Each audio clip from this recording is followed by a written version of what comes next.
Bonjour, je me présente, Lucie Morin, directrice du MBA Conseil Management. Alors, bienvenue à toutes et à tous. En cette journée internationale des femmes, c'est avec grand plaisir que le MBA Conseil en Management de ESG-UQAM parraine ce webinaire portant sur le leadership au féminin. Les résultats de nombreuses études ont démontré que les entreprises les plus performantes observent un plus grand ratio de femmes au sein de la haute direction. Les organisations ont donc avantage à miser sur les qualités associées au leadership au féminin pour assurer leur croissance. Cet atelier de formation est animé par Ghislaine Clos et Stéphanie Rivier. Chacune possède une solide expertise sur le sujet. Mesdames, un super gros merci d'avoir organisé cette formation pour nous. Chères participantes, chers participants, je vous remercie d'être ici avec nous et d'investir dans votre développement. Osez être unique, osez être vous et soyez des modèles pour les autres. Je vous souhaite un bon webinaire. Merci. Alors, bienvenue. Merci d'être là. On va commencer à se présenter avec Ghislaine. Et je vais commencer parce que moi, je vais présenter Ghislaine. Pourquoi on est là? Qu'est-ce qui fait que Ghislaine, je trouve qu'elle a un courage d'être soi absolument incroyable? Donc, Ghislaine Clos, présidente de Ghislaine Clos Conseil. Et Ghislaine, ça fait des années qu'on se connaît. Et je trouve que tu es une femme vraiment courageuse parce que avec toutes on va dire, les épreuves que tu as passées, toutes les situations que tu as traversées, ne serait-ce que personnelles, avec une fille avec des défis particuliers, Marielle qui a des défis particuliers, qui est dans le spectre de l'autisme, avec des enjeux de santé physique. Tu es une femme aussi incroyable au niveau dans le conseil, avec une rigueur et un professionnalisme incroyable. J'ai eu l'honneur d'être ta collègue et on est encore collègues maintenant. Donc, moi, tu m'inspires par ton courage de traverser toutes les situations tout en restant toi, avec une simplicité incroyable et tout en étant d'une professionnalisme incroyable. Donc, merci d'être dans la collaboration avec moi aujourd'hui.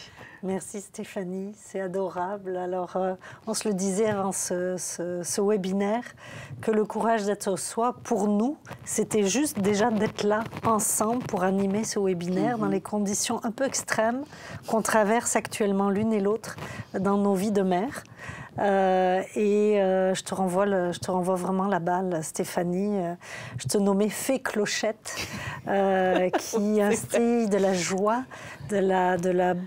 du dynamisme, du bonheur, malgré ou à travers les défis de la vie, et le courage d'être restée libre et d'oser, comme maman monoparentale, porter à bout de bras une carrière de consultant, et c'est très exigeant, le traverser en pandémie, et de continuer à créer, d'avoir décidé de faire Demain Lab, une initiative multimédia, et c'est vraiment la rencontre de nos passions qui a fait ça fait longtemps qu'on se disait qu'on voulait être là ensemble, faire des choses ensemble, mais qu'on marie nos énergies, nos courages, et donc voilà, le pétillant de la joie et de la créativité qui donne une légèreté aux défis de nos vies ensemble et nous permet d'aller plus loin. En tout cas, d'oser aujourd'hui, c'est vraiment une première. Hein. Ah oui, on ose aujourd'hui. Donc, vraiment, on ose avec vous aujourd'hui et c'est parti aussi d'une intention. Donc, ce que nous, on veut vraiment vous montrer tous les défis qu'on traverse, tous les défis pour nous. Et notre intention aujourd'hui était vraiment de parler de ce sujet-là ensemble. On l'avait mis comme intention, puis on a vraiment fait tout en sorte pour y arriver. On va aussi parler de toutes les situations qu'on traverse, mais on les traverse aussi parce qu'on a du courage, parce que aussi on a une résilience. Donc, on va parler de résilience. On va parler, donc, la résilience, toute la capacité de rebondir. On va parler, effectivement, quand on parle de courage, on parle obligatoirement de peur. Donc, attendez-vous aussi à ce qu'on vous parle et on vous challenge un peu. C'est quoi vos peurs? Quels sont vos plus grands saboteurs, vos plus grands obstacles? Ça, pour nous, ça va être un lien. On va aussi parler, justement, des clés. Comment on peut faire pour passer au travers de ces peurs? peurs, c'est quoi les différents leviers pour le courage au féminin. Et puis, effectivement, ben, on va aller voir ben, dans les comportements aussi, quels sont les comportements qu'on va pouvoir mettre en place pour développer ce courage, parce qu'on est bien d'accord, hein, Ghislaine, que le courage, c'est un muscle qu'on va pouvoir développer. Et on va finir, effectivement, avec les incontournables, on va dire, du courage au féminin. Alors, ben, pour commencer, on voudrait vous demander en quoi est-ce essentiel pour vous, effectivement, à ce temps-ci, de parler de courage d'être soi au féminin. Alors, vous pouvez répondre dans le chat. Ou vous pouvez, c'est des questions que vous pouvez avoir pour vous dans votre journal de bord ou en ce moment par rapport à cette question-là de courage au féminin. Alors, pour commencer, on a décidé aussi, on trouvait que c'était intéressant d'aller rencontrer des femmes et qui nous témoignent des femmes. Elles nous témoignent de leur propre histoire. Elles nous parlent de leur propre histoire. Alors, dans un premier temps, on voudrait qu'il y ait des femmes qui puissent parler. Donc, on va lancer une petite vidéo.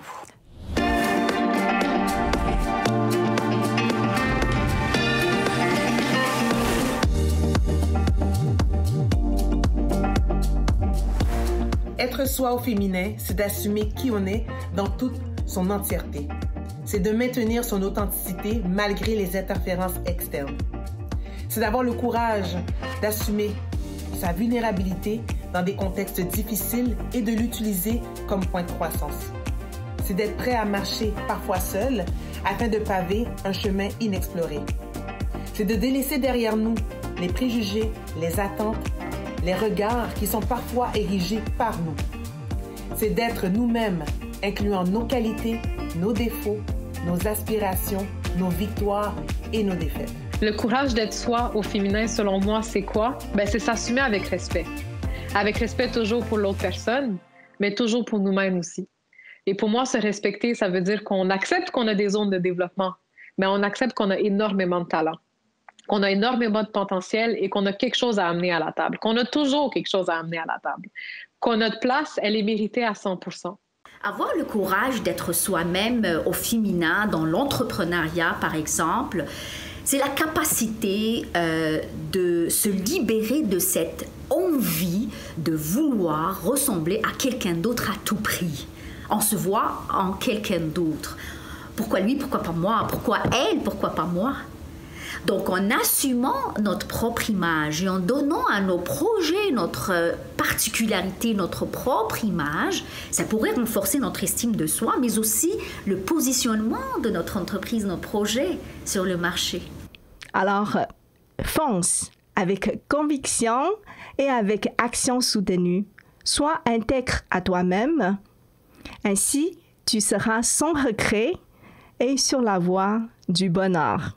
Donc le cadeau que je veux vous faire aujourd'hui, c'est le chemin que j'ai fait qui me permet d'oser être la femme que je suis aujourd'hui, de plus en plus et de mieux en mieux.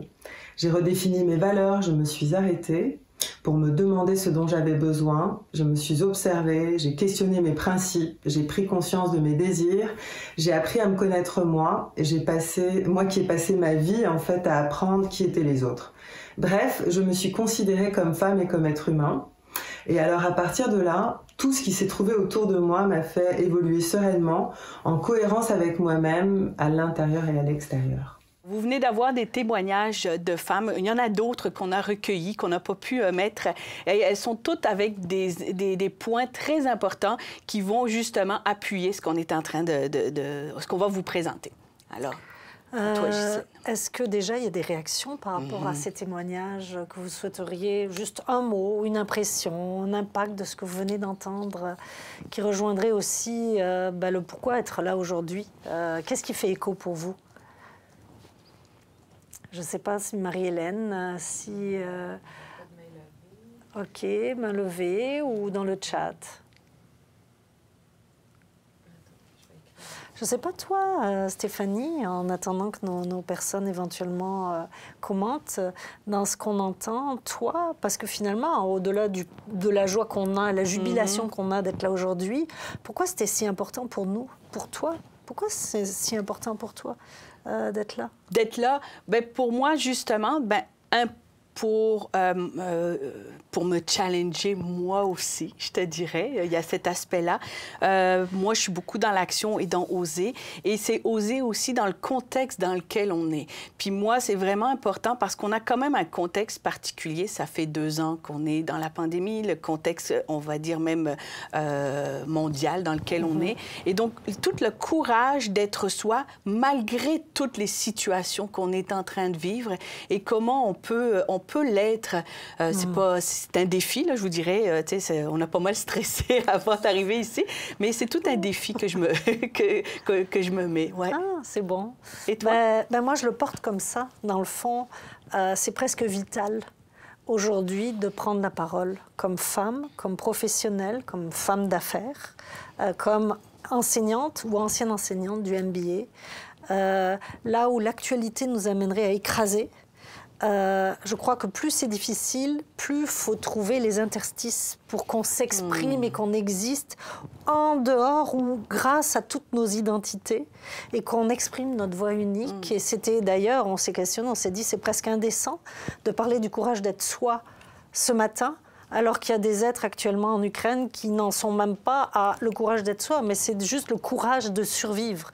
Mais c'est pas parce qu'il y a cette souffrance, c'est justement parce qu'il y a cette souffrance qu'on doit absolument, nous, habiter cet espace-là. Et ça renvoie, je pense qu'on se l'était dit aussi, aux défis que rencontrent les femmes actuellement, puis qu'on voudrait vous présenter, et qui font écho avec les témoignages qu'on a eus. Oui, nous avons une main levée. Super. Monsieur Jean-Claude Lorrain. Bonjour, Monsieur Laurent. Monsieur Laurent, pardon. Bonjour. Moi, je voulais juste mentionner que ce qui m'a frappé dans les témoignages que vous avez présentés, c'est l'exercice de retour sur soi ou de connaissance de soi qu'une des personnes a mentionné, mentionnait qu'elle s'était arrêtée pour identifier ses besoins, ses valeurs, ses désirs. Puis je pense que ça commence comme ça. Le courage d'être soi, il faut d'abord savoir qui on est. Exactement. Et puis se développer, ça commence par la connaissance de soi. C'est ça pour répondre à votre question, c'est ça qui m'a frappé. Mais c'est vraiment très intéressant, M. Lorrain, parce que justement, on s'était posé la question qu'on voulait un moment de prise de conscience, un moment d'arrêt. Ce webinaire est vraiment pour un moment d'arrêt. Et l'origine du webinaire est parce qu'on a pris un moment d'arrêt avec Ghislaine et on s'est posé la question de qu'est-ce qu'on aimerait, c'est quoi notre conviction, puis c'est quoi qui part du ventre, c'est quoi notre... Vraiment, au fond de nous, c'est quoi notre rêve? On parle même du rêve, du désir, en tout cas, tout ça, mais c'est quoi qu'on voulait? Et donc, on s'est posé la question qui on est, qu'est-ce qu'on veut être? Très intéressant, merci. Qui porte très juste. On verra tout à l'heure que c'est un des leviers. C'est le premier levier pour nous essentiel que vous venez de nommer, Monsieur Laurent. Donc, on est exactement dans notre thème et notre intention. Il y avait une autre main levée, Marie-Hélène? Oui. On a Sameh Ben Sheikh Ahmed. Oui, Sameh. Bonjour à tous. Bonjour à tous. Bonjour Ghislaine. Merci pour l'invitation. Et puis, bravo à vous deux d'abord. Je voudrais vous féliciter pour cette invitation à l'introspection que vous nous faites là, à cet apprentissage quotidien qu'on fait tous et toutes pour se reconnaître, se reconnecter avec son soi et certainement avec les autres qui sont autour de nous. Parce que je pense, comme a dit, comme c'était l'intervention de monsieur Devon avant moi, c'était que après avoir partir de soi pour vraiment pouvoir s'ouvrir à l'autre. Il faut savoir ce qu'on veut, nos désirs, comme vous le venez de mentionner, nos ambitions en tant que personne, en tant que femme, en tant qu'homme, en tant qu'acteur dans cette société, pour pouvoir vraiment savoir qu'est-ce qu'on pourrait ajouter, quelle action est-ce qu'on pourrait porter pour participer à cette construction humaine et à cette valeur ajoutée dans la société en tant que telle. Voilà. Très juste. Sameh, toujours de la profondeur. Puis merci, Sameh, de nommer ça parce qu'on voulait aussi un moment de connexion avec Ghislaine aussi. Donc, ça fait partie aussi de nos leviers de connecter ensemble. Oui. Parce qu'il y a quelque chose de collectif aussi dans cet objectif de webinaire, on ne va pas le cacher. Et on s'est dit, pour finir là-dessus, en tout cas, pourquoi on est là dans un studio, c'est que ça va faire d'être derrière des écrans, même si vous l'êtes aussi aujourd'hui. Et le lien, ça va devenir un levier absolument essentiel. Et d'oser l'imperfection, patauger, c'est la première fois qu'on fait ce format. On s'en tape, si vous me permettez l'expression. Le désir est plus fort, le désir de relation est plus fort que la perfection désincarnée. Et pour nous, c'est en soi d'être là et dans la forme qu'on prend. C'est en soi un message et une invitation à se saisir de ces espaces qu'on a encore la chance de vivre. On va recommencer en hybride, certains l'ont fait. Donc voilà, ça c'était au cœur du projet. Alors, qu'est-ce que tu dirais qu'on poursuive sur les défis? Oui. Merci pour les commentaires. Alors, ce qu'on a entendu dans les témoignages, et encore une fois, on n'a pas pu tous les présenter, sont d'une richesse extrême. Donc, on va voir comment on pourra les partager dans d'autres formats. Tout ça nous renvoie aux défis qu'on rencontre comme femmes aujourd'hui. Et il y en a un certain nombre que Stéphanie et moi, on a vu dans tous les groupes qu'on accompagne comme coach, comme enseignante, comme formatrice, comme auteur, comme conférencière, consultante. On les a ramassés, c'est pas exhaustif, mais on trouvait que ça structurait bien. Ça nous donnait des jalons et juste de les voir, peut-être certaines vont se sentir un petit peu moins seules. Alors, notre intention était de vous les partager pour que vous voyez, vous autres, à ce moment-ci, lesquels vous interpellent le plus, sur lesquels vous vous cassez le nez le plus dans votre chemin de femme. Alors, ils sont tous assez liés. Alors là, mon grand âge me trahit. Je vais essayer de me rapprocher de l'écran. Le premier, dans le fond, qu'on a vu beaucoup, et il a donné lieu dans plusieurs formations que j'avais bâti avec l'Association des femmes en finance du Québec, c'est tout le défi du perfectionnisme. Et d'ailleurs, notre préparation, pour ma part, a été traversée par ce piège. Comment on peut arrêter de vouloir viser l'exhaustivité, le perfectionnisme, au détriment parfois le détail qui cache l'essentiel. Et surtout, on se tue à la tâche en étant dans cette exigence impitoyable de perfection. Avec cette exigence va le défi de oser déléguer. Pourquoi on infligerait à d'autres femmes ou d'autres hommes le fait de leur faire les photocopies? Bon, ça, c'est plus tendance aujourd'hui, on n'en parle plus des photocopies, mais de faire des jobs qu'on ne trouve pas glamour. Mais pour nous, on a bien commencé comme ça. Donc, pourquoi on veut toujours épargner les autres? Donc, la délégation, c'est s'aimer assez et aimer assez les autres pour accepter que d'autres feront mieux que nous, différemment de nous.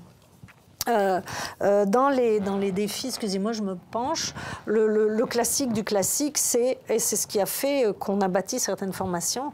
On avait beau être associé aux partenaires d'une firme de conseil réputée, on continuait à être des petites mains d'associés masculins. Et donc, la fameuse question du plafond de verre, même si elle s'est beaucoup libérée, il y a encore du chemin à faire, comme en témoignent certaines personnes. Il y a un défi, si je remonte, qui est toute la question de l'audace. Pauline Marois, dans un livre qui est très inspirant, qui est cité dans la biblio, à la fin du PowerPoint, il y a une biblio, c'est l'audace, c'est se libérer du jugement d'autrui. On va revenir sur nos peurs. Ça, c'est assez majeur. Toute la question de l'affirmation et la confiance dans son intuition. Oser chasser le syndrome de l'imposteur, oser se faire confiance, écouter la petite voix pas cartésienne du tout.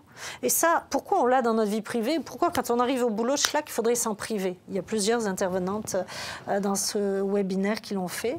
La capacité d'être stratégique pour nous les femmes, donc d'élever l'hélicoptère, de décoder l'invisible, de décoder l'informel, de passer du temps à perdre du temps pour écouter, sentir, décoder, plutôt qu'être dans le faire toujours. Je ne sais pas si ça te parle, Stéphanie. Oui. Je reviens sur le syndrome de l'imposteur, toute notre capacité à asseoir notre crédibilité, à travailler sur nos forces, et il y a plusieurs intervenantes qui nous disent, notre confiance en nous, notre capacité à voir le verre à moitié plein. Moi, je me trouve super belle et bonne, en toute modestie, et arrêtons de regarder tout ce qui ne va pas. Moi, j'en ai des tonnes, on est les pires juges envers nous-mêmes, et arrêtons ce film, arrêtons ce ciné, dirait Sonia Lupin. Oui. Donc ça, c'est assez majeur, mais pas au prix de sacrifier notre vie. Et c'est le défi de la conciliation travail-famille, n'est-ce pas, chers collègues? Et puis, plusieurs l'ont nommé. Comment on peut être femme? Et là, on n'a pas nos réponses. Comment on peut être femme? Ça veut dire quoi être femme? On parle de femmes qui sont en position de pouvoir. Est-ce qu'elles sont dans le féminin, dans leur manière d'habiter le pouvoir? Ou est-ce qu'elles empruntent les chaussures, les pas, les traces d'un modèle masculin? Ça veut dire quoi un leadership au féminin? On le sait, on a des pistes, on les partagera. Et puis le dernier, c'est toute la question d'affirmer notre ambition et en lien avec le précédent, sans être la Germaine, la sauveuse, la cougar. Bref, a-t-on le droit de créer notre vie? Et c'est vraiment ça, les défis du leadership au féminin. J'aime beaucoup le dernier, le leadership au féminin, justement, arrêtons cette stigmatisation. Oui. Puis ça, on le nommait vraiment, cette stigmatisation qu'on a vraiment, pour moi, là, je trouve que c'est un enjeu. Et en arrivant ici, je me permets de le mentionner, j'écoutais Sonia Lupien, encore une fois, à Radio-Canada, qui est vraiment extraordinaire, et elle racontait comment on est stigmatisé dans les études, juste dans les études scientifiques. Et je vous invite à aller écouter parce que c'est très intéressant. Et pas juste les études scientifiques, médicales, c'est pour toutes sortes, architecture, urbanisme ou autre. Donc, comment on peut stigmatiser? Et donc, cette stigmatisation amène un regard. Et donc, ça, moi, je trouve qu'il est vraiment important. J'aimerais bien voir vos commentaires sur les défis qu'on vient de vous présenter. Peut-être dans le chat de nommer ceux qui vous rejoignent. Et vous autres, est-ce qu'il y en manque? Est-ce que vous vous reconnaissez dans ce qu'on vient de vous partager, qui est le résultat d'années de métier, mais on ne détient pas la science infuse? Marie-Hélène? Oui, on a un commentaire dans le chat de Geneviève Bardier qui dit que souvent dans sa carrière, elle a senti que lorsqu'une femme fait valoir ses points, on va dire qu'elle est émotive, dans les émotions. Si c'est un homme, on met de l'avant son leadership. Donc, exactement. Si les gens ne m'entendent pas bien. Oui, donc dans les commentaires, si c'est une femme, on va dire qu'elle est émotive quand elle présente son point, c'est ça. Et si c'est un homme, on va dire qu'il a du leadership.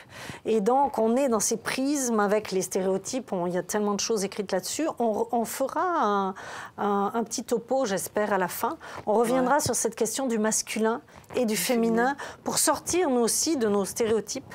Mais c'est très juste. Et là, on est en train de parler de saboteurs, des biais, de tous les biais dans la société et tous nos stéréotypes, effectivement. Y a-t-il des personnes qui, par ailleurs, par rapport à ces défis, auraient quelque chose à rajouter? Ou y en a-t-il dans le chat, si vous pouviez commenter, qui vous parlent plus précisément? Je ne sais pas. C'est bon? Alors, moi, si tu veux bien, Stéphanie. Ah, Jean-Claude, oui. Excusez-moi, j'ai activé mon micro.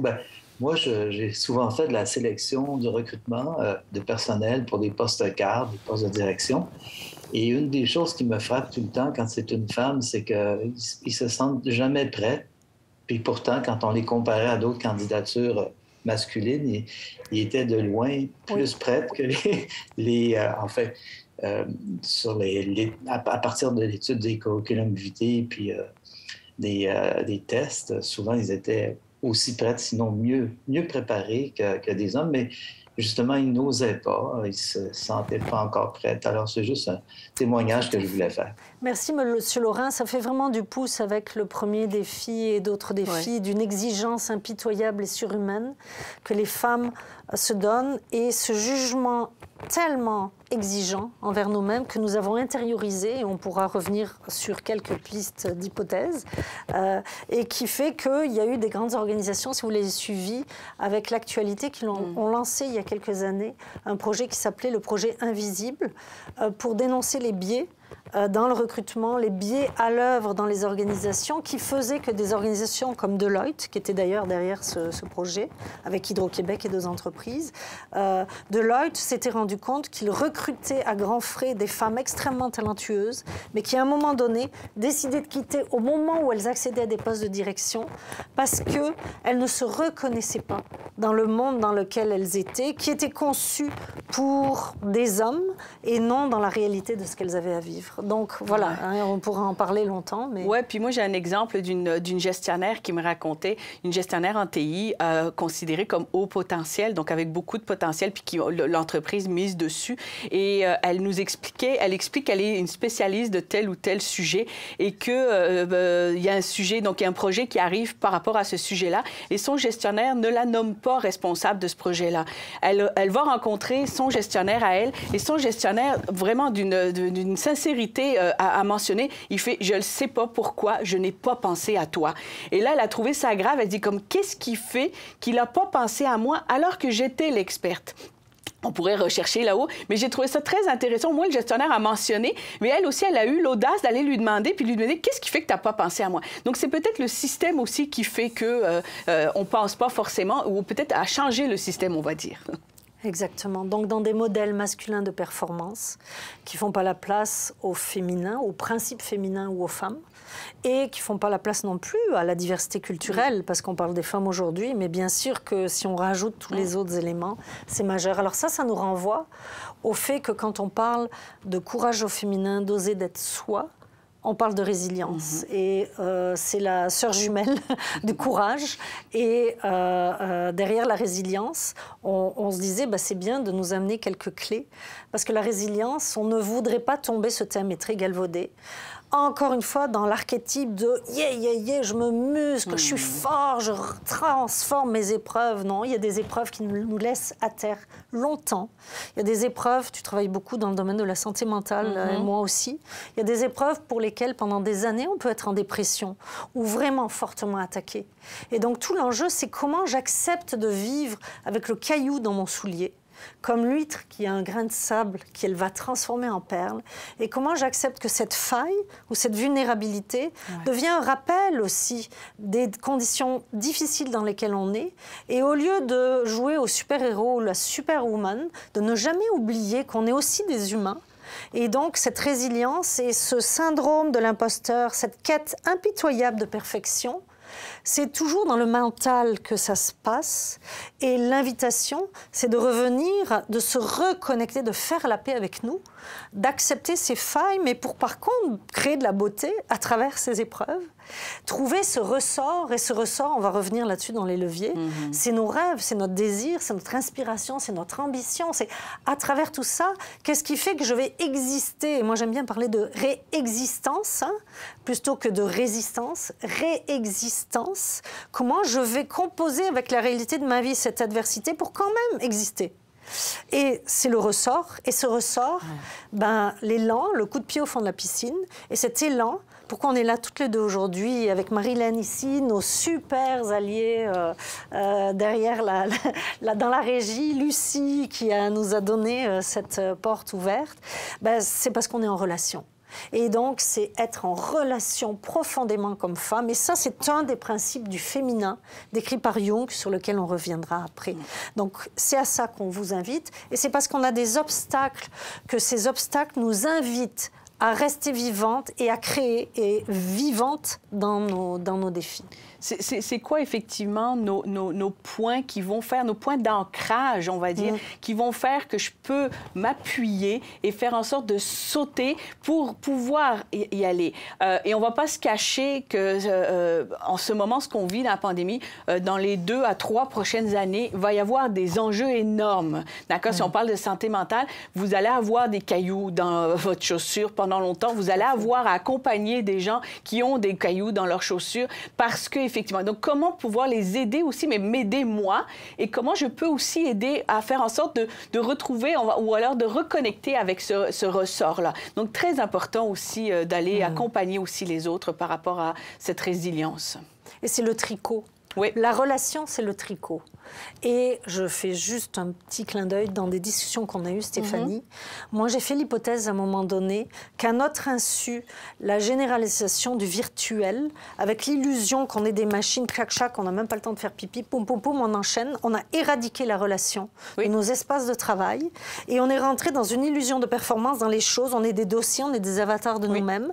Et en faisant ça, c'est comme une emprise d'un principe masculin, je ne dis pas des hommes, une emprise d'un principe masculin, d'une illusion des choses, des dossiers purement cérébraux, où on éradique l'intuition, l'émotionnel, le toucher, la relation. Et c'est ça le défi des 2 années qui s'en viennent, de surtout revenir à ce principe essentiel féminin porté par les hommes comme par les femmes, au-delà de notre genre, de porter, il y a urgence à sauver la relation de nos vies. Voilà. Ouais.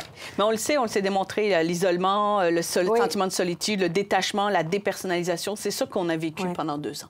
Donc, reconnecter. Mais ça nous fout la trouille. Ah ben oui, ça nous fout la trouille. Mais ça nous fout la trouille, puis effectivement, puis qu'est-ce qui fait qu'on n'avance pas? Qu'est-ce qui fait que peut-être on n'a pas envie de rebondir? Ben c'est parce que, je suis désolée, on a tous des peurs. Moi, j'ai jamais peur. Bon, jamais. Mais moi, je suis une trouillarde. Moi, là, je suis morte de peur. Là. Ah, il y a Marie-Hélène qui a une question. J'avais juste des petits commentaires. Oui. Qui disaient qu'une femme qui évolue dans un travail principalement masculin est particulièrement interpellée par tout ce qui est les stéréotypes. Donc, OK, donc personne n'abonde ce qu'on partageait. Oui, puis même, je vous partage, je fais une intervention dans une organisation en ce moment, puis effectivement, essentiellement masculin, puis une femme qui nous partage, elle dit juste en réunion, quand je mentionne des choses un peu émotives, bien, tout de suite, on va avoir le commentaire, « Ah, elle est dans ses périodes, elle a ses hormones. » Puis donc, ça, c'est incroyable comment... et elle dit, bien, quel impact ça a sur elle? Bien, elle dit, bien, moi, j'ai plus envie de parler, j'ai plus envie de partager, j'ai plus envie de donner mes idées, donc manque de créativité, mais ça, effectivement, il y a cette espèce de stéréotype-là qu'on pourrait avoir aussi. Donc, un petit dernier, c'est une femme avec enfant en carrière est perçue comme une moins bonne mère qu'un homme. Oui. C'était d'ailleurs un commentaire, je recite encore Pauline Marois, au passage, c'est beaucoup d'éléments qu'elle a communiqués dans un livre magistral qui s'appelle Les Superbes, de Léa, je ne me rappelle jamais son nom, et Marie-Hélène, là j'ai un blanc de mémoire, mais c'est dans la bibliographie. Et Pauline Marois, à la fin, se déguisait en homme dans ses vêtements, parce que c'était tellement pas bien perçu. Et le nombre de fois qu'elle a essuyé les critiques, oui, d'accord, c'est une femme de pouvoir, mais mon Dieu, ça doit être une sacrée mauvaise mère. Et donc, on est attaqué sur nos apparences, on est attaqué sur des attributs extérieurs, sur l'émotivité. Et là, renversons la vapeur. Moi, je me nourris beaucoup à la sagesse amérindienne des Premières Nations ces derniers temps. C'est quand on a nos ragnagnas, comme on dit, quand on est menstrué, qu'on accède à une puissance incroyable de connexion directe à nos émotions, à notre sagesse. Donc, renversons et allons faire des réunions importantes, justement ces jours où le filtre est moins là et où on a une très grande puissance de connexion à notre intuition et à un ressenti plus profond. Je sais que c'est très iconoclaste, mais moi, depuis qu'on m'a partagé cette lecture-là, je me suis dit, mais oui, pourquoi j'ai accepté de me vivre comme une chose honteuse et à demi potentielle, alors qu'au contraire, c'est là que je suis à mon meilleur. Donc, go, Ghislaine, tes inhibitions et tes peurs de déranger, c'est là qu'elles vont disparaître. Puis effectivement, donc, les peurs font partie du courage. Dans l'équation du courage, les peurs sont là. Puis Nelson Mandela le dit, le courage, ce n'est pas ne plus avoir peur, c'est justement travailler avec ses peurs. Donc, braver ses peurs, mais c'est d'en être conscient. Puis d'être conscient de quelle peur j'ai. Puis moi, sérieux, là, j'en ai plein. C'est quoi ta pire, toi? Moi, là, c'est la pire. Moi, une de mes peurs d'intervention, c'est justement, c'est comme, je ne vais pas être perçue professionnelle pour toutes sortes de choses. Parce que... donc, c'est vraiment une de mes peurs de ne pas être reconnu ou être crédible et de ne pas être peur de pas être assez professionnel. Ma peur de l'imposteur aussi, tu sais, c'est comme ça, elle est claire. C'est des peurs comme ça qui font que des fois, ben, j'embarque pas, j'ose pas parce que ça me met un obstacle, parce que ma peur prend trop de place. Or, quand je prends du temps pour justement me reconnecter à mes peurs, elles sont là. Et qu'est-ce que j'en fais de ces peurs-là? Ça, c'est vraiment intéressant. Pourquoi elles sont là et qu'est-ce que j'en fais? Pour moi, ça, c'est vraiment une question. Mais c'est pas facile. Puis même, je sais qu'il y a même Ginette Renaud qui nommait que la peur de la réussite aussi fait partie des peurs. Donc, peur de réussir, c'est... Tu vois, les gens disent, ah ben non, voyons donc, peur de réussir, tu sais, c'est comme... ça devrait pas exister. Ça existe. Parce que si je réussis, je fais quoi avec ça? Et ça, c'est très intéressant. Mais toi, Ghislaine, c'est quoi tes peurs, toi? Ben, avant de poursuivre, je trouve que quand tu nommes ta peur de pas être professionnelle ou la peur de réussir, on on est exactement dans le défi féminin, à la fois, si je le prends au premier niveau, mais ça veut dire quoi être professionnel? Si je me suis fait une liste d'épicerie à n'en plus finir, réussir, si je me suis fait des standards d'exigence de fou, ben oui, je serai jamais à la hauteur de mes propres aspirations, qui me viennent probablement de mon milieu familial.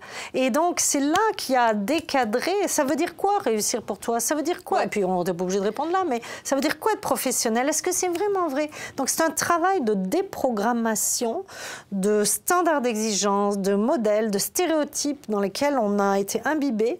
Et tant qu'on n'a pas objectivé, qu'on s'en est pas occupé de nos peurs, dans le fond, il ne faut pas les fuir, il faut dire « OK, je te parle ma peur. OK, je ne suis pas professionnelle. Dis-moi, prouve-le-moi. » Et puis, donc, il faut être un avocat de soi-même, mais c'est un travail qui prend de l'ancrage, qui prend de la conscience de soi, qui prend d'être accompagné aussi par des professionnels quand on est rendu à des moments de grande détresse. Et c'est là que la peur, on doit s'en occuper. Puis je te dirais, moi, c'est effectivement, je m'en occupe. Puis ce qui vient beaucoup, effectivement, c'est déconstruire l'image de la femme d'affaires qu'on nomme. Je ne donnerai pas de nom, mais on a un stéréotype d'une femme d'affaires ou une femme en gestionnaire ou une femme en entreprise. Voilà comment on voit. Et c'est un peu, même à l'heure actuelle, si on regarde aujourd'hui, quel type de femme on vous met en premier? Est-ce que c'est ces modèles-là que vous avez et à qui vous voulez ressembler? Bien, ça peut être ça et ça ne peut pas être ça aussi. Donc, est-ce que je m'autorise aussi à ne pas être ce genre de femme qu'on me montre et que peut-être ça ne me ressemble pas? Moi, c'est ce genre de discussion-là aussi que j'ai envie d'aller. C'est la tyrannie de l'ambition, la tyrannie d'une ambition qui prendrait le costume d'une ambition au masculin. Purement, alors qu'il y a plein de femmes qui ne veulent pas être numéro 1, qui aspirent à être paisiblement numéro 2 dans une puissance incroyable. Il y a plein d'hommes qui aspireraient à être numéro 2 aussi. Donc comment on recrée, on redétricote la réussite, les standards d'exigence pour le prendre dans notre richesse et complexité? Puis ce que j'aime aussi là-dedans, c'est que je peux être numéro 1, tu sais, je veux dire, en même temps, est-ce que je peux être différente? Et c'est là aussi un peu notre intention et notre objectif de faire ce webinaire-là. C'est comme, est-ce qu'on peut avoir un leadership au féminin différemment que des images qu'on nous présente et qui pourraient être plus des images, on va dire, peut-être type masculin, en tout cas, ce qu'on reproduisait exactement la même chose, mais en féminin. Et moi, je questionne cet aspect-là. Tout à fait. Puis je réponds à ta question sur la peur. Ben moi, ça rejoint un peu la tienne. Moi, c'est peut-être très précis. C'est toujours, est-ce qu'il y en a assez? Oh mon Dieu, qu'est-ce que je peux fournir comme autre chose? Comme si ma valeur va résider dans le faire. Tellement que, et je ne suis pas toute jeune, la confiance dans l'être reste fragile. Puis-je avoir de la valeur seulement dans qui je suis? Et est-ce que j'ai besoin d'en faire autant pour en avoir? Et à quel prix, surtout, de fatigue, d'exigence, d'épuisement? Donc, on est dans ce dialogue entre l'être et le faire. Et moi, c'est toujours ma plus grande peur. Et là, j'apprends à... Et faire ce webinaire, c'était braver cette peur, de dire, OK, il y a juste 15 diapos. J'en aurais mis 50. Oui, puis être face à des gens, des fois qu'on connaît ou qu'on ne connaît pas ou qu'on ne voit pas. Ou autre. Donc, Marie-Hélène, on a une question. Est-ce qu'il y a des gens qui auraient des peurs, qui pourraient nous partager quelques peurs qu'eux ont ou qui osent, ou s'ils ne veulent pas en parler, peut-être ça peut être en chat, ça peut être aussi, parce que on sait que ce n'est pas toujours évident, on n'est pas obligé de les nommer. Des peurs ou des saboteurs. Hein? Oui, des peurs ou des saboteurs, oui. Il faudrait peut-être juste répéter mon commentaire. Oui, on va commenter. Il y en a deux qui disent la peur d'annoncer leur grossesse à leur employeur. Donc, deux personnes nomment la peur d'annoncer leur grossesse à leur employeur, effectivement. Et on a Karine qui veut prendre la parole. Karine, OK. Bonjour, Karine. Bonjour. Est-ce que vous m'entendez bien? Très bien, très bien. Bravo de braver votre peur de prendre la parole, si jamais vous l'aviez. En fait, non, j'ai pas tellement de crainte face à ça, mais moi, ça fait déjà 12 ans que je suis gestionnaire, puis à l'inverse, en fait, quand j'ai débuté mon rôle de gestionnaire, j'avais des peurs, mais j'avais surtout beaucoup de courage et je m'exprimais facilement. Je suis quelqu'un qui a beaucoup d'idées et tout ça.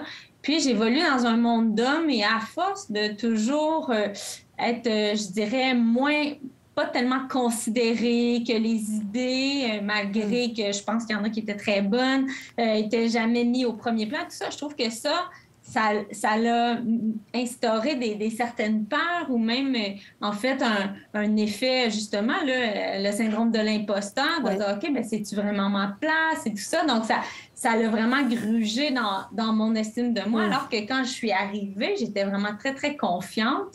Et là, avec le temps, ben, ça l'a usé, je vous dirais. Puis je trouve ça dommage, mais j'avais vraiment le sentiment qu'on était deux femmes sur une table d'à peu près 30 hommes.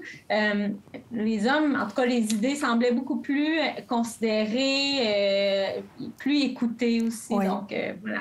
Merci, Karine. Moi, ce que vous dites me renvoie à l'urgence de bâtir des complicités dans ces cas-là.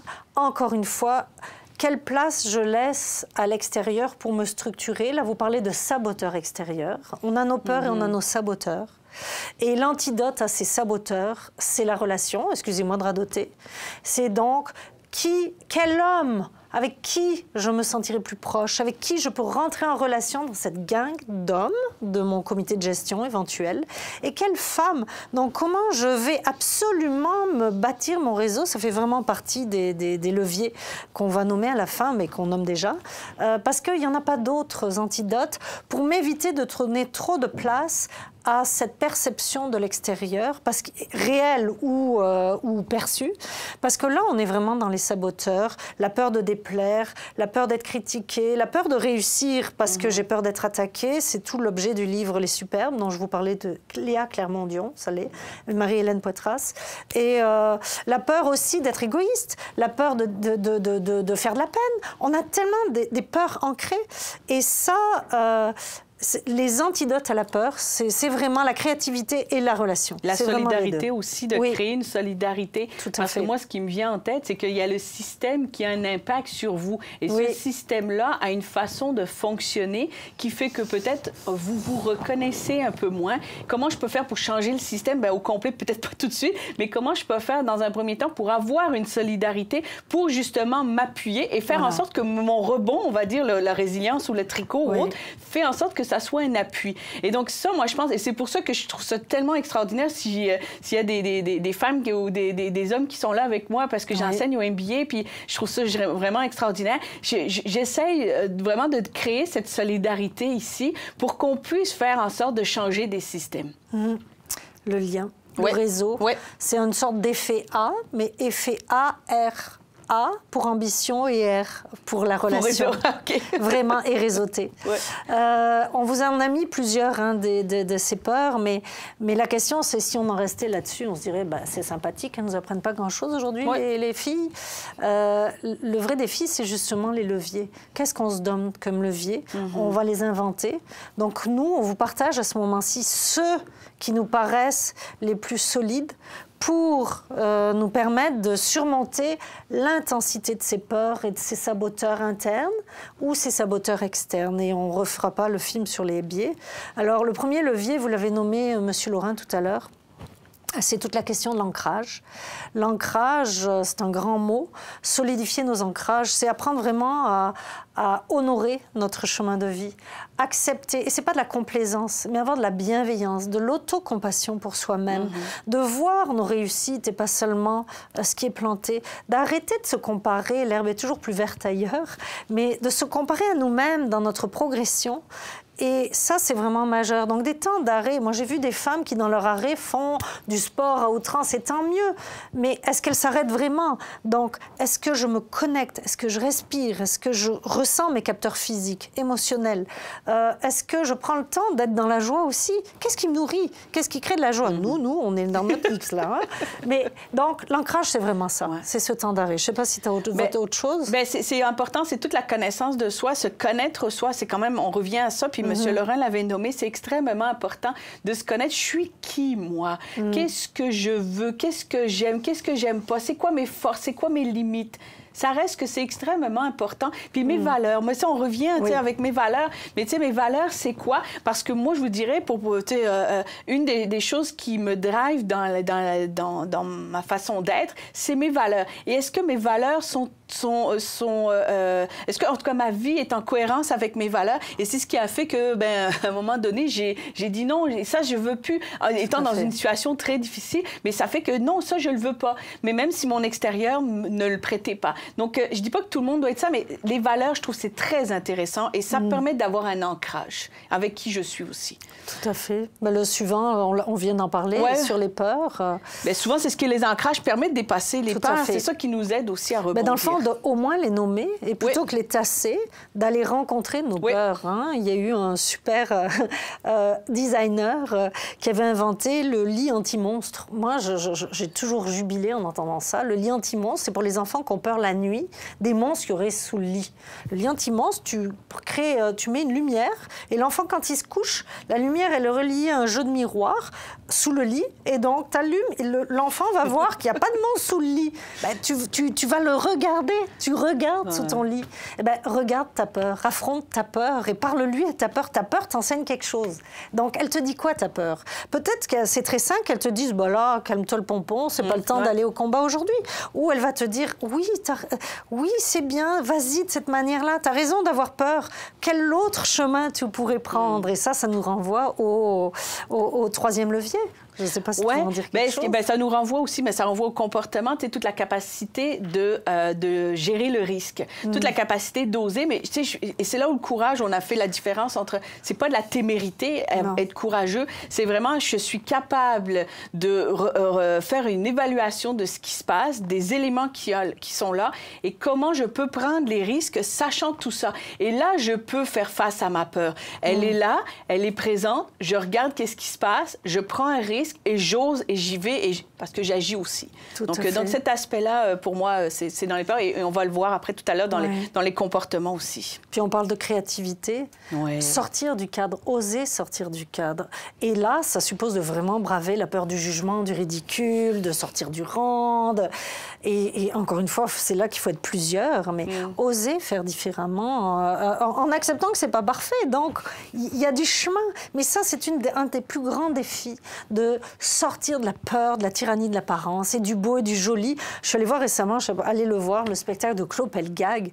J'avoue que c'était très dérangeant de voir une femme oser pas être jolie dans la grâce, mais c'était d'une puissance incroyable et c'était extrêmement inspirant elle se couche sur la scène, elle bouge, mais elle est complètement dans son processus de création au-delà du joli, au-delà de l'apparence. Et donc, il faut être plusieurs, parce que si tu es comme ça, la seule martienne dans ton milieu masculin, c'est sûr que tu vas te faire ramasser. Donc, comment je m'assure d'être soutenue? Et si j'ose avancer, ça va réveiller le fou d'autres personnes autour de moi. Ça va être inspirant. Mais on ne peut pas y aller seul. Voilà, exactement. Et la créativité, on s'entend en ce moment, on est en panne de créativité parce que justement, tout ce qui est le virtuel nous a amené à cette dépersonnalisation, nous amène à être moins en connexion, donc moins en créativité parce qu'on se stimule moins. Mais on s'entend que moi, c'est vraiment, c'est quelque chose aussi qui m'habite énormément. Comment je peux être créative, comment j'ose.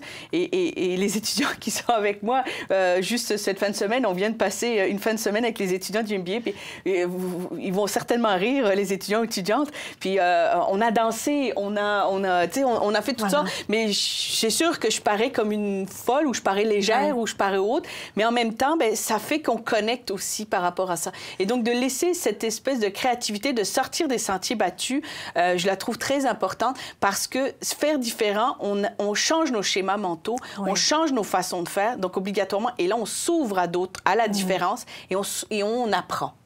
Mais pour faire ça, Stéphanie, ça veut dire que tu arrêtes d'évoluer en te posant la question du regard des autres sur toi, que tu te connectes à ton élan et à ton propre regard vivant et sain et bienveillant, et tu vas dans cette impulsion. Et c'est ça qui est très difficile, parce que ça renvoie, on va revenir dans quelques minutes là-dessus, ça renvoie à comment on a été élevés, nous autres les filles, et quelle place il y a eu pour être autre chose, quelqu'un d'autre que la première de classe, la gentille, la fine. Et donc, quel regard de mes parents a été porté sur moi, quel regard mon père a eu sur moi, et pas seulement ma mère. Bref, on en touchera 2 mots dans quelques minutes. Et cet aspect créativité, d'affirmer toute sa capacité de création, moi, je trouve qu'elle est, elle est vraiment très, très importante en ce moment-ci. Oui, vraiment, et dans les interstices du quotidien, dans n'importe quelle petite chose, y compris de se dire, OK, on va essayer de créer quelque chose ensemble. Mais ça veut dire s'arrêter pour avoir un rêve aussi. Et pour être vivant, qu'est-ce qui me donne de la joie? Qu'est-ce que j'ai envie de faire? Qu'est-ce qui ferait que j'aurais de la joie dans mon cœur aujourd'hui, dans ce projet, dans ce mandat? Comment je l'allume en permanence, cette joie? Et c'est quoi mon rêve? Qui est-ce que je veux devenir? Et ça, c'est dans l'ancrage. Mais c'est quoi notre rêve? A-t-on le droit d'avoir un rêve autre que être une bonne mère, être une super professionnelle, veiller sur tout le monde? Et c'est quoi mon rêve unique? Puis tu parlais même de désir. C'est quoi mon désir? Oui, c'est quoi mon désir, exactement. Effectivement. Donc, dernier levier, on en a dit quelques mots, le réseautage. Cultiver nos liens de complicité. Beaucoup de femmes, ça c'est un très gros frein parce qu'on a du mal à avoir notre ambition, à savoir qui on veut être, parce qu'on n'a pas non plus beaucoup de modèles d'identification. Puis ensuite, même si on a des modèles, pourquoi j'irai dans un réseautage? J'ai tellement de choses à faire, j'ai tellement de vie à gérer comme femme. Beaucoup de femmes vont dire, non, le réseautage, c'est si j'avais du temps. Réseauter, c'est cultiver la curiosité pour d'autres humains et permettre à d'autres humains de goûter à ma richesse. Et donc, retrouvons ce goût de la relation désintéressée pour le pur plaisir de la rencontre. J'en bredouille tellement que ça m'anime. Donc, c'est ça qui est derrière ce thème d'un réseautage où on sort des stéréotypes, encore une fois, des boys clubs. Un réseautage, j'aime pas le mot réseautage, un relationnage. Allez, un relationnage. Ouais, puis de re-questionner même aussi comment on relationne, si on en fait un verbe, de comment on peut faire. Parce que moi, je l'ai énormément par rapport à ça aussi, parce que ayant fait partie à on va dire des endroits de relationnage, comme tu le mentionnes, c'est qu'on ne me permettait pas d'être qui je suis dans ce relationnage-là. Tu sais, c'est vraiment épouvantable, ce mot-là. On vient d'inventer un nouveau mot. Mais non, mais c'est juste de mentionner. Moi, étant avec des jeunes enfants, moi, là, le 7 h le matin, relationner, c'est comme cool, j'aime ça, je suis vraie. Genre, est-ce que je peux emmener mes enfants? Et à chaque fois, c'est comme non, vous pouvez pas, il n'y avait pas d'espace pour emmener mes enfants. Puis je pense qu'il y a plein d'hommes qui seraient là-dedans aussi. Y a-tu un espace? Et je l'ai questionné même dans des endroits féminins. On s'entend parce que là, on parle de boss club, mais il y a des girl clubs, là, on va dire. Et dans ces girl clubs-là aussi, non, on ne me permettait pas. Et j'ai plusieurs fois, j'ai dit, mais il y a des possibilités à faire. Donc, de revoir nos façons de relationner, on peut-tu faire autrement? Je reviens avec notre façon de faire autrement. Et c'est drôle, j'étais pas entendue. Parce qu'on me dit, non, tes enfants, mais là, ailleurs, fais ce que tu veux avec. Mais écoute, nos animaux domestiques ont traversé nos écrans intensivement, nos enfants, les enfants aussi. On l'a fait en virtuel. Moi, je trouve que, c'est la voie ouverte pour les amener pour de vrai. Peut-être pas nos chats et chiens, mais nos enfants, ça serait bien. Moi, je dirais pourquoi pas. Il y a des espaces, pourquoi pas. Non, mais sérieux, moi, je dirais pourquoi pas, osons. Puis c'est vraiment cet aspect-là, moi, qui m'interpelle et qui fait que, oui, on peut et on peut redéfinir. Donc, la confiance aussi et de cette complicité, d'amener des complicités, pour moi, c'est aussi un des leviers qui fait que quand on est ensemble, on se sent plus fort aussi. Quand on se sent qu'il y a un appui. Et combien de fois on fait des interventions et combien de fois il y a des gens qui disent « Ah, ça fait du bien, je suis pas tout seul. » Oui, exactement. Ah, ça fait du bien d'entendre ça, je suis pas tout seul à penser ça. Ah, je suis pas tout seul à penser, à vivre ça. Et ça, moi, je trouve que ça donne, ensemble, on est plus fort. Il y a cet aspect-là. Donc, si on y va un peu avec des éléments un peu plus détaillés, des éléments clés par rapport à cultiver votre comportement courageux, comment on peut cultiver notre muscle de courage, parce qu'on revient toujours avec ce muscle, et ce muscle-là, il faut s'en occuper. On a mis oser être au féminin parce qu'il y a des éléments. Bien sûr, vous retrouvez l'audace qui, moi, m'interpelle énormément, sortir des sentiers battus, oser faire différent. Puis j'ai plein en tête des gens qui sont certainement présents ici, comment ils font différent. Et moi, je me fais un cheval de bataille aussi d'appuyer ces gens qui font différent. Et juste les nommer, Jessie, j'ai nommé Cindy Lou. Il y a plein de monde comme ça qui font différent. Et ça, je trouve ça extraordinaire, qui s'affirment. L'intuition, on parle de la gestion des risques, on l'avait nommé, toute la capacité à être pas téméraire, mais être courageux ou courageuse, être à l'écoute de qu'est-ce qui se passe, être à l'écoute de l'environnement. Et ça, pour moi, c'est vraiment être connecté aussi à pas juste moi, avec moi je le nomme, c'est moche ce que je dis, mais le moi Inc., mais c'est moi dans un contexte. Et je nomme, je crois que c'est Charles Baron de l'Université Laval qui dit, on est beaucoup dans le développement de soi, c'est le fun, j'aime beaucoup, mais il ne faut pas oublier le développement de soi dans un contexte dans lequel on est, et notamment un contexte même plus grand, environnemental, planétaire, ou tout ça, et ça, je le trouve très important. Donc cet aspect-là... Stéphanie, si tu me permets, allez voir l'expo au musée McCord sur les voix autochtones d'aujourd'hui. Et le modèle, où oui, il y a le modèle d'une personne humaine, mais il y a le modèle de se lier à la nature, à notre planète, à nos ancêtres, à notre spiritualité. Donc le courage d'être soi, effectivement, j'aime beaucoup que tu apportes cette nuance. On n'est pas à faire du nombrilisme, ni myself. C'est le courage d'être soi comme être qui fait partie d'un tout. Et ça, c'est essentiel. Et ça, je pense qu'on a oublié cet aspect-là. Puis là, si vous revenez, je reviens avec Sonia Lupien, combien de fois elle a dit aller marcher dans la nature, calmez-vous, reconnecter. Donc cette reconnexion aussi à d'autres, parce que le virtuel, pendant 2 ans, on a été tout seul sur notre planète, et c'est Jean-Pierre Brun qui nomme ça, qui dit que nos vies ont rétréci. Et donc c'est comme s'il faut réapprendre à vivre ensemble. En tout cas, cet aspect-là, moi, m'intéresse beaucoup. Les convictions, donc toute la capacité de s'affirmer, de dire, OK, je suis comme ça. Et oui, tu sais, c'est comme, effectivement, il y a cet aspect-là. Est-ce que je peux assumer aussi qui je suis, ou je dois correspondre à un modèle? Et c'est tellement de femmes qui m'expliquent ça, ou d'hommes même qui disent, je dois répondre à un modèle. Alors, est-ce que j'ai envie d'être ça? Des fois, non. Est-ce que je peux être moi? Et ça, c'est tout un, bon, on va dire, c'est un chemin de vie par rapport à ça. Et la cause, ben, on en revient un peu avec l'aspect collectif pour moi qui est Puis qui fait partie aussi. Dénoncer l'injustice. Moi, je veux amener que pendant des années, je me suis crue très courageuse dans un conseil d'administration d'une firme conseil dont j'étais associée, parce que je dénonçais des comportements, des mécanismes de rémunération notamment qui menaçaient l'entreprise. Je me suis crue vraiment super courageuse. Je me suis illusionnée. C'est qu'on part de tellement loin, nous les femmes, déjà d'exprimer, juste exprimer, ça nous paraît courageux. Mais c'est pas suffisant. Faut agir. Est-ce que ton expression va créer un résultat? Non. Alors oui, il y a l'expression, mais quelle action tu peux poser qui va amener ces résultats? Et ça, pour moi, cette orientation résultat, c'est comme si je dois aller puiser dans mon masculin pour oser aller, et j'aurais dû démissionner de ce conseil d'administration. Je ne le regrette pas, j'ai fait ce que je pouvais à l'époque là où j'en étais rendue. Mais comment on peut porter absolument le souhait et le désir que les choses soient différemment? Et qu'est-ce que ça va vouloir dire comme geste courageux qui pourrait être de démissionner? Je ne dis pas qu'on doit toutes démissionner, mais à un moment donné, parfois, c'est la seule chose, sinon, qui ne dit mot consent. Et regardons ce qui se passe en Ukraine, ce président incroyablement inspirant et ce peuple incroyablement inspirant qui, au péril de leur vie, résiste en disant non, c'est parce que c'est rendu là, c'est plus la parole, c'est notre personnalisation de notre résistance qui devient peut-être le seul levier qu'on va avoir comme peuple. Puis, effectivement, donc, le fait de courage, ça passe par l'action. Pour moi aussi, effectivement, donc d'agir, d'oser faire des choses, d'oser dire des choses. Et pour moi, ça revient avec, parce que j'ai des valeurs, comme par exemple le respect, pour moi, c'en est une fondamentale. Et c'est pour ça que peut-être que je fais des interventions en climat de travail, parce que pour moi, c'est comme impensable qu'il y ait des gens qui manquent de respect aux autres. Et donc ça, c'est vraiment quelque chose qui est une mission de vie pour moi, dans cette affirmation, et que non, je ne me tairai pas par rapport à ce qui se passe. Donc, ça, c'est chose.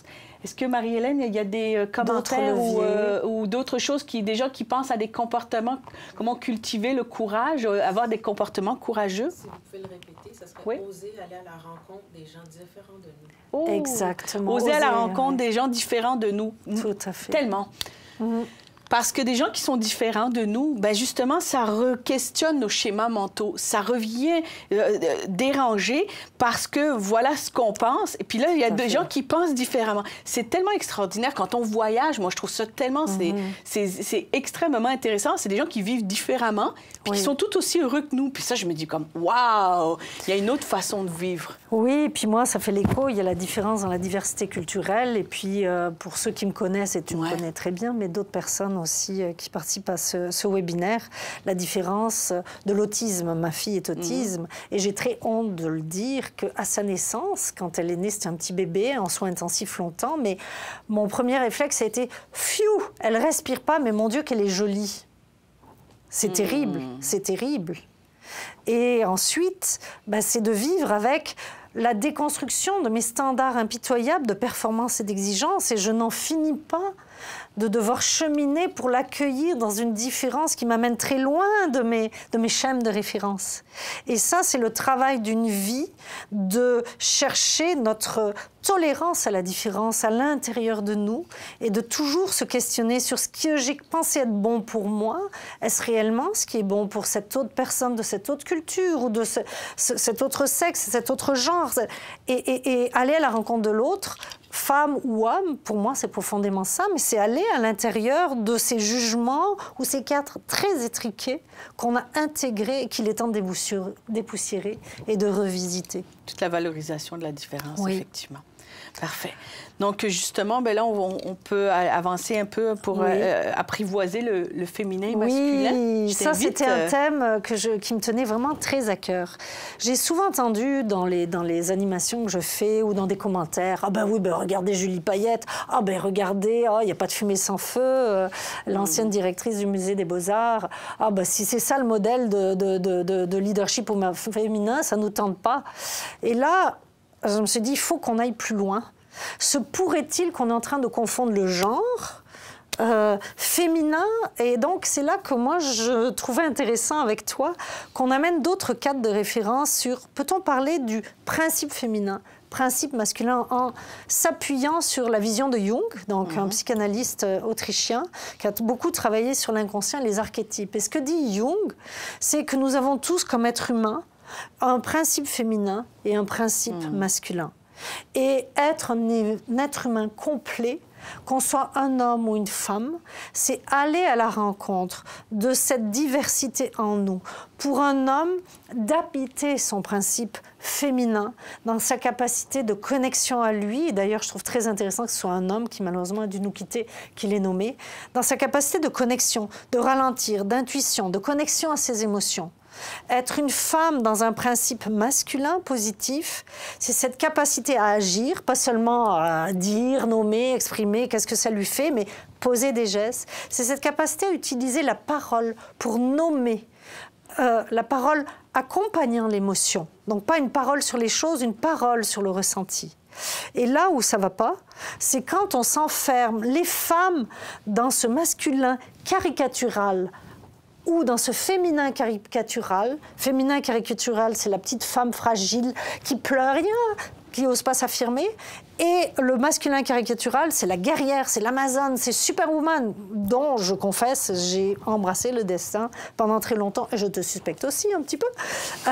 Et on s'enferme là-dedans.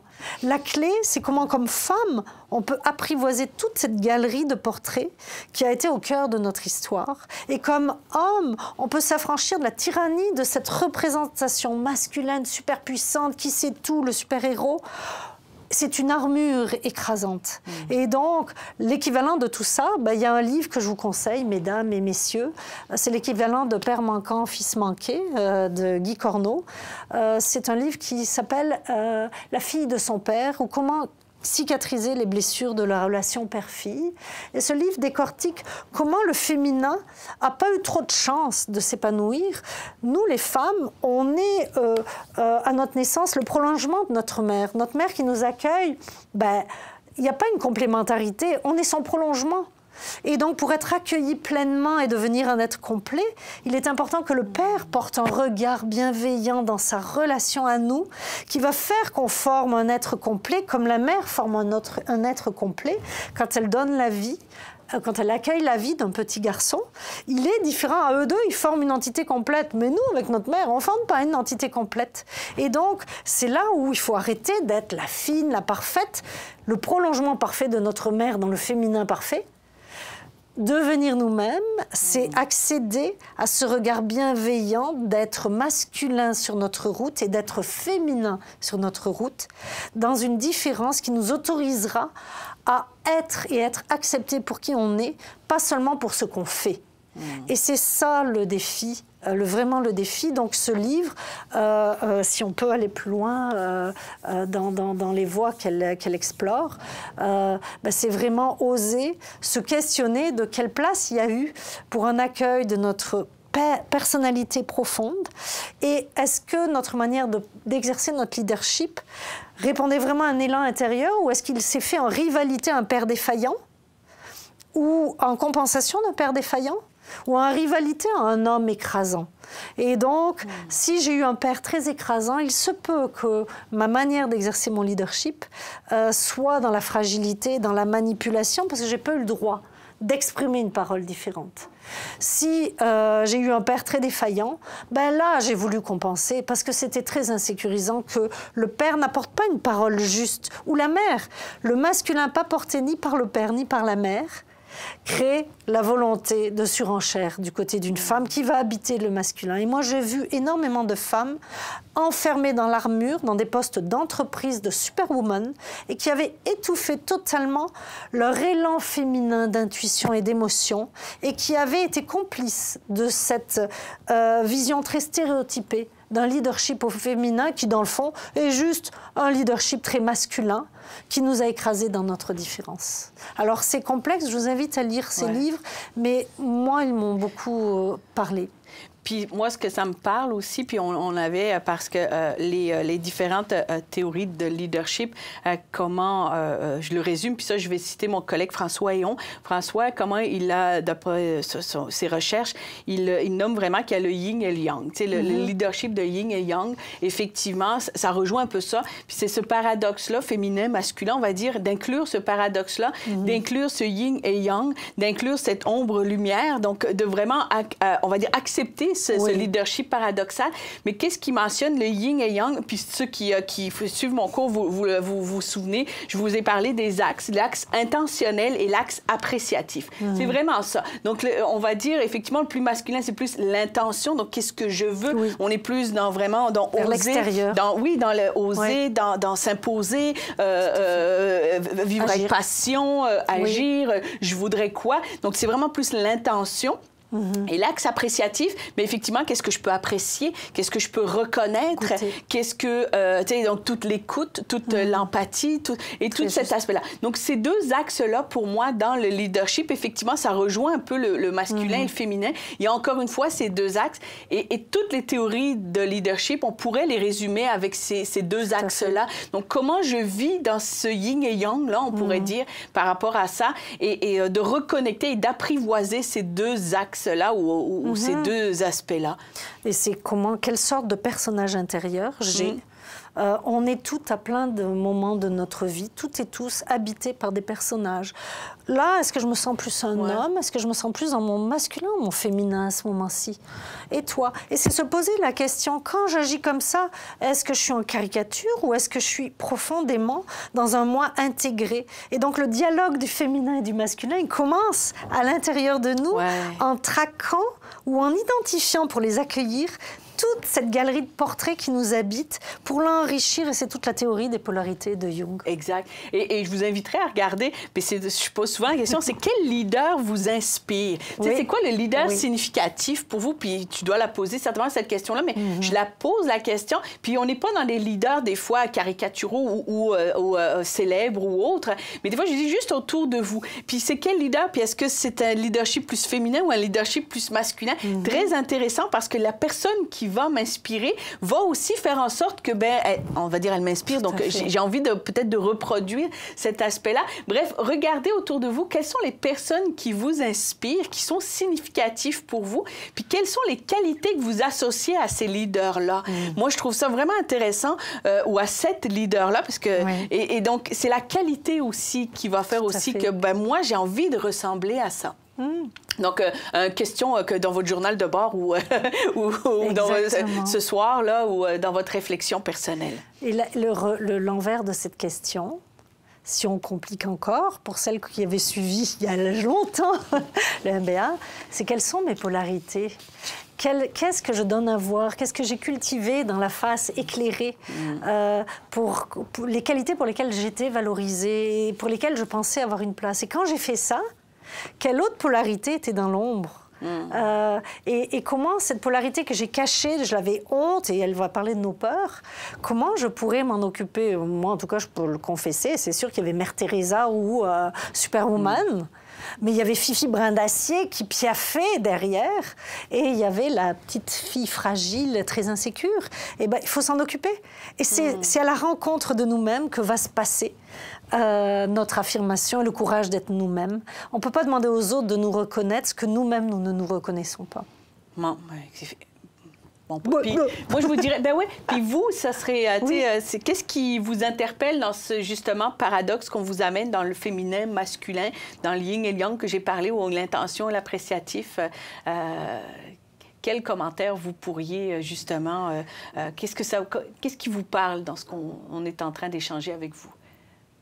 Marie-Hélène, est-ce qu'il y a des commentaires ou des gens qui voudraient prendre une parole? Ici, je mets le V de Lucie.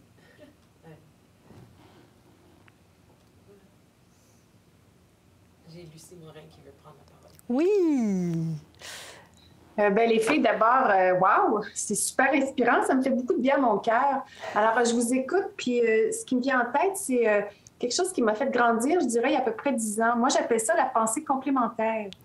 Alors, c'est de sortir du cadre que je suis soit A ou B et de me permettre d'être A et B. Exactement.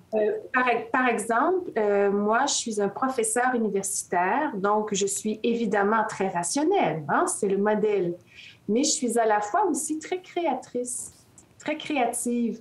Et j'ai comme mis de côté cette partie-là parce que je me disais, je ne peux pas être un professeur et être créative, voyons donc. Et je suis tombée sur un beau texte d'un philosophe français il y a 10-15 ans et j'ai longuement réfléchi, puis je me suis dit, non, c'est extraordinaire, je peux être les deux. Alors, une fois que j'ai... Puis là, tu parlais de polarité, tu parlais de... Je n'ai pas les mots exacts, Ghislaine. C'est les polarités, c'est ça. Mais de penser que je peux être... qu'il y a plusieurs parties en moi, même si on valorise l'unicité des gens, ça ne veut pas dire qu'on a juste une partie en nous, mais on a plusieurs parties. Puis une fois que ça, c'est admis, mon Dieu que c'est libérateur. Exactement. Alors, je voulais juste ajouter ça. Merci, Lucie. C'est la pensée inclusive pour soi-même. C'est la tolérance à notre diversité, à notre schizophrénie. Notre schizophrénie, ça ne va pas quand nos parties ne dialoguent pas entre elles. Mais comment j'accueille dans ma complexité et ma richesse toutes ces choses qui vont ensemble. Mais encore faut-il que je me sois dit, c'est quoi, excuse-moi Lucie de prendre ton exemple, mais être une bonne professeure dans mon paradigme, ça serait quoi? Être créative, ça serait quoi? Puis c'est sûr que si dans chacun on s'est mis une liste d'épicerie à n'en plus finir de standards d'exigence, c'est impossible tel que conçu d'être à la fois un enseignant, une directrice de programme et créative. Mais est-ce que c'est vraiment vrai que ça ne va pas ensemble? Et donc comment on apprend à assouplir, à nuancer, à arrêter ces représentations extérieures, mais à accueillir notre vérité intérieure et faire la paix avec. Mais merci pour ce témoignage, très juste. C'est les polarités en tout cas. Merci. Ça. Puis là, on arrive aux attitudes gagnantes. Hein? On va faire un petit résumé un petit peu. On y va. On y va, les attitudes gagnantes. Comment on peut... Puis moi, je l'aime beaucoup dans ces attitudes gagnantes-là. C'est comme comment cultiver une attitude positive. C'est sûr que moi, j'ai vraiment l'habitude, puis je suis là-dedans, de voir le côté positif des choses. Comment je peux faire. Et donc ça, moi, ça m'aide énormément. Puis je le cultive régulièrement, de regarder qu'est-ce que j'apprécie. Et cette question-là, elle revient dans l'axe appréciatif. Qu'est-ce que j'ai apprécié le plus? Ne serait-ce que la question que vous pouvez vous poser depuis ce matin que je me suis levée, qu'est-ce que j'ai apprécié le plus? Et cette question-là, vous allez la regarder, vous allez la goûter, donc prendre le temps de la goûter, puis ça, c'est les 3 niveaux, on va dire, de l'appréciation, mais prendre le temps de la goûter qui va avoir un impact sur votre intelligence émotionnelle, on va dire, et qui va certainement donner sens aussi, parce que ce qui a été le plus apprécié, c'est peut-être ce qui a été le plus important pour vous en ce moment. Donc, l'appréciation ou le positif, c'est pas le monde des licornes, c'est vraiment très puissant et ça donne sens aussi à qu'est-ce que je veux faire ou à qui je suis en ce moment et peut-être quelle orientation je veux donner en ce moment. Donc moi, pour moi, c'est une des choses de cultiver l'attitude positive et très intéressant. Et ça m'empêche pas de regarder l'aspect difficile. Je suis très consciente de ça. C'est juste que je regarde. Et plus je regarde, plus j'en vois. C'est comme les étoiles. Plus je regarde d'étoiles, plus j'en vois. Donc, on va dire, je me force à regarder aussi un peu les étoiles. Bien. Ah, c'est beau. Mais ouais. Donc, je vous invite à regarder les étoiles. Moi, si je convertis ce que tu viens de nommer, c'est nos fameuses to-do list. Moi, il y a un moment donné, je me suis révoltée de vivre à l'intérieur de ma liste, mes checks. Et là, ce que je suis en train de faire, c'est que je ruse. Je me la fais encore, hein, je le confesse, je ne l'ai pas arrêté. Il faut faire arriver les choses. Mais maintenant, je rajoute a posteriori dans ma liste toutes les choses que j'ai faites et que je n'avais pas mis dans ma liste, mais qui je suis fière, je les ai accomplies. Et je parlais à ma nièce de 19 ans qui dit, elle les a arrêtés, les checks. Elle fait à la fin de sa semaine ou de sa journée tout ce qu'elle a accompli. Et il n'y en a plus. Parce que tout ce qu'elle a accompli, c'était ça qui était essentiel. Et elle valorise ce qu'elle a fait plutôt que planifier avec des standards d'exigence infinis tout ce qu'elle va faire et se décourager toujours de voir qu'elle a fait peut-être 10% de ce qu'elle avait mis sur la liste. En tout cas, moi, c'était ça souvent. Et ce que j'aime aussi dans les attitudes gagnantes, j'aime beaucoup savoir s'entourer. Regardez les gens, les femmes qui ont témoigné, puis comment la capacité à s'entourer de gens. Et vous pouvez choisir, on va dire, les gens. Des fois, il y en a que non, mais vous pouvez choisir quand même les gens avec qui vous avez envie d'être, avec qui vous avez envie de vous entourer et avec qui vous avez envie de vous appuyer. Donc, on parlait de quels sont les hommes qui vous entourent, quelles sont les femmes qui vous entourent, que vous avez envie de justement garder dans votre entourage et garder qui vont vous aider et qui vont, on va dire, élever votre hélicoptère ou autre. Mais je trouve que ça, la capacité de bien s'entourer est très importante. Oui. Et de choisir les gens avec qui on a envie. Oui, vraiment. Donc, ça serait une question aussi pour vous. Choisissez les gens avec qui vous avez envie de vous entourer pour les prochains mois. Et on la rendrait plus précise, cette question, d'ailleurs. On l'a bien dit, pour oser être soi, ça prend le courage de braver nos saboteurs extérieurs et nos saboteurs internes. Et nos peurs. Ça nous prend un fan club. Et donc, qui vous aide, qui vous soutient actuellement, auprès de qui vous pourriez aller chercher un soutien, un feedback bienveillant, challengeant, mais encore une fois, à plusieurs, on va aller vraiment plus loin. Donc ça, c'est vraiment, choisissez, ne vivez pas seul sous le regard impitoyable de vous-même et le regard impitoyable de votre environnement, qui n'est peut-être pas tant que ça, mais que vous supposez être impitoyable. Donc ça, c'est un point. Moi, je rajouterais, parce que je vois le temps filer, le plus important dans tout ça, en tout cas personnellement à ce moment-ci, c'est la capacité d'émerveillement. Oui. De garder, de cultiver ma joie et de la créer, de la faire arriver. J'ai traversé une période extrêmement difficile avec énormément d'anxiété pour ma fille qui était à l'hôpital. Et je me rappelle que pendant qu'elle était à l'hôpital, j'animais, mais au moment des pauses, j'adore peindre sur du verre. Je continuais à créer de la beauté pour nourrir absolument ma joie qui était tellement attaquée. Et ça nous appartient. Qu'est-ce que chacune, il y en a, ça va te créer, faire la cuisine, d'autres, on rigolait, hein, se vernir les ongles quand tu t'emmerdes dans un webinaire. J'espère que c'est pas votre cas. J'espère que c'est pas votre cas. Mais qu'est-ce qui... C'est des choses... Oui, mais c'est des choses, mais niaiseux. Mais qu'est-ce qui, aujourd'hui, va cultiver ma joie? Qu'est-ce qui va faire aussi que je reste émerveillée? Et moi, ça, c'est la première des choses à garder et à entretenir.